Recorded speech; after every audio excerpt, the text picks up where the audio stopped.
Hi, Gruffaloes. Now, today is a really special day because it's the last day of you having to do homeschool, hopefully. And we're really looking forward to you all coming back to school on Monday. So I thought I would tell you a little space story that might help with coming back to school on Monday. Might do, might not. It might just be a nice story. And I'm going to make this story up myself. I haven't got a book. I'm just making it up as I go along.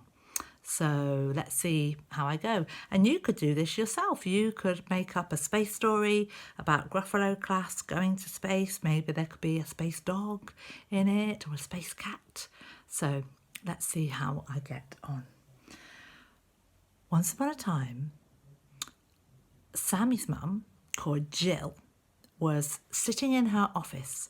She was an engineer and she got a phone call. Ring, ring, ring, ring. Hello? Hello? Is that Jill, the engineer? Yes, said Jill. This is NASA on the phone from America. And we need an engineer like you to go into space with a crew to make a moon buggy to go on the moon. Do you know a crew that can help you? Jill thought for a minute and she said, yes, I know just the guys to help. So she put the phone down and then she got on the phone to Mrs Mux and said, Mrs Mux, can the Gruffalo crew of engineers help me and blast off into space to help to build a moon buggy on the moon? I said, yep, sure thing. Let's do it. They're such great workers. We'll take the whole team. And we'll take their families because there's loads of brilliant people in their families. Like Maddie's dad, I think he's an engineer or an ideas man. And Maddie's mum's a doctor. So if we get ill, she could fix us. And who else have we got? Indy's pappy could cut our hair if we're in space for a long time. That would be useful. And, let's have a think. Who else? Ottily's mum could speak Spanish if the aliens on the moon were Spanish. Let's take everybody. So that's what they did. All the Gruffalos and all their families packed their bags and got ready to come into space on the spaceship. It was very exciting. Mrs Walker was there, Mrs George, Mrs Mux, everybody was going. So then it was the day for them all to climb on board the ship.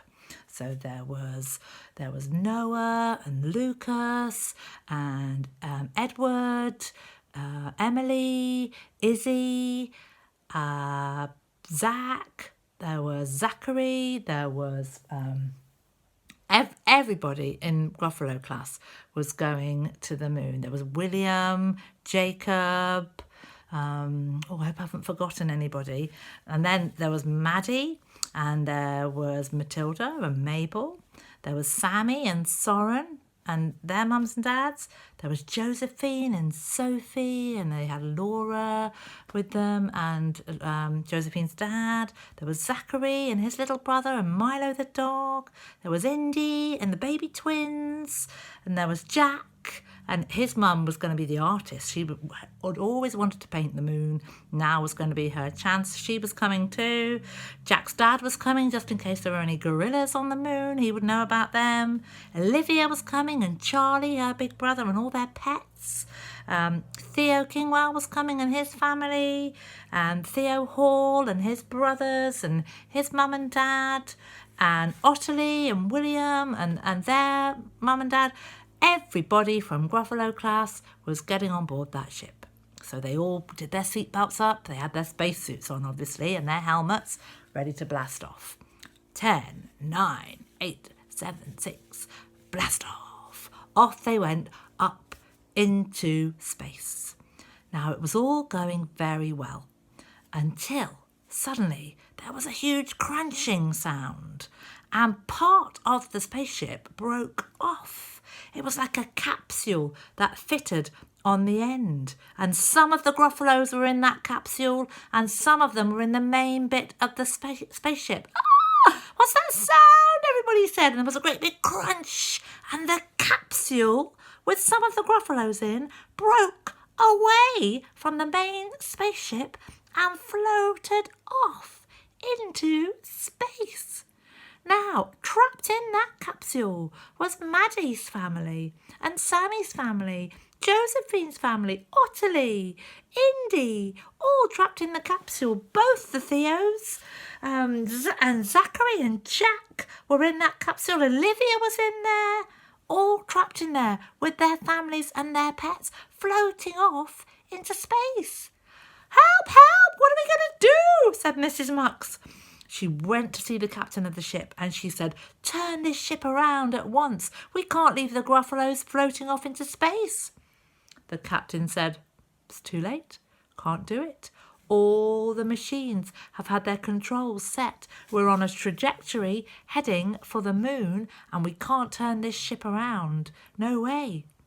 "What are we going to do?" everyone said. "What are we going to do without half our Gruffalos? We'll never manage without them." But that's what they had to do. A week passed, 2 weeks passed, 3 weeks passed. Now and again, they caught a glimpse of the Gruffalos, the other Gruffalos, the faraway Gruffalos, in their capsule. They could see them floating around in the distance. They could wave to them through the windows and they would try to have conversations, but they couldn't really hear. Mrs Mux would shout, "You're on mute!" But they couldn't hear. They couldn't hear. They were just floating around, waving at the windows. So we could see they were all right, but we just couldn't talk to them. It's very sad and a bit worrying. So time went on. Weeks passed. We had to eat all our space food. They ate their luckily, there was space food in the capsule as well, so they were okay.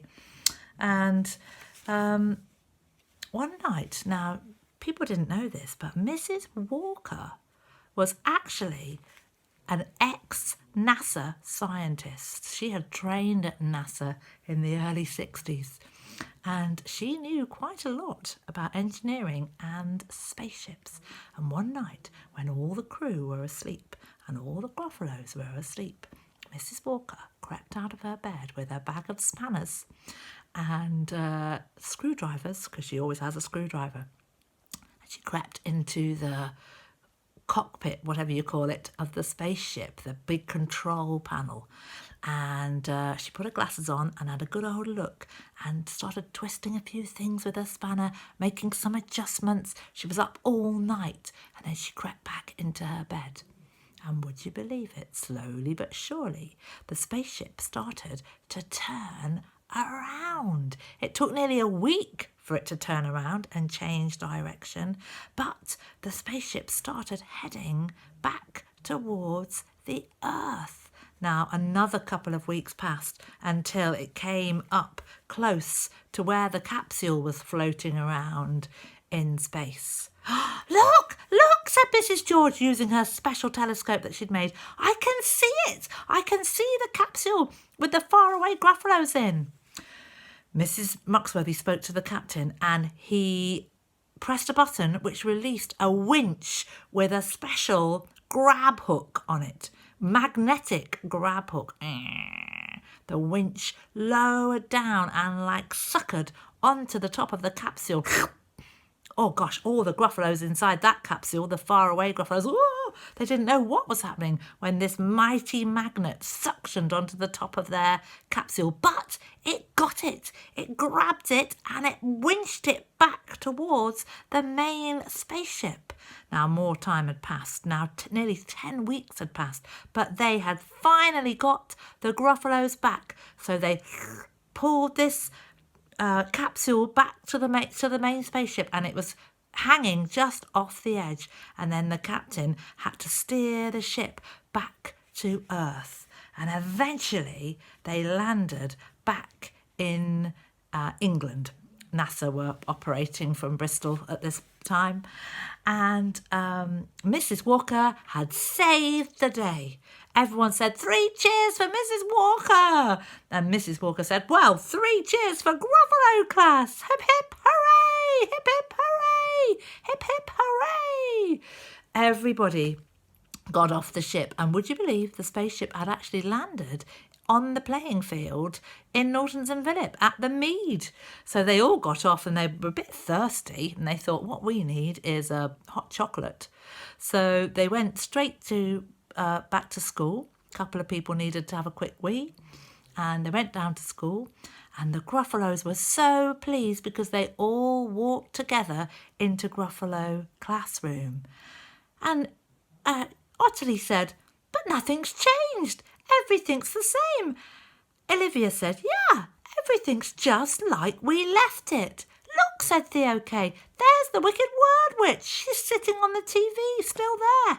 Yes, said Theo H. And there's the sound sack. And look, there's the Gruffalo family, said Zachary, all sitting there where they normally are. And the cars were still there. The small world area was there, all the books. As usual, the paper towels had run out in the bathroom. Everything was just the same as it normally was. Well, that was quite an adventure, said Mrs Mux. I think it's time for us to go home and have a really good sleep. And then we'll come back on Monday all refreshed and ready to carry on like normal. So that is what the Gruffalos did. But they'll never forget their 11 weeks in space and the adventures that they had. See you on Monday, Gruffalos. Over and out. Bye.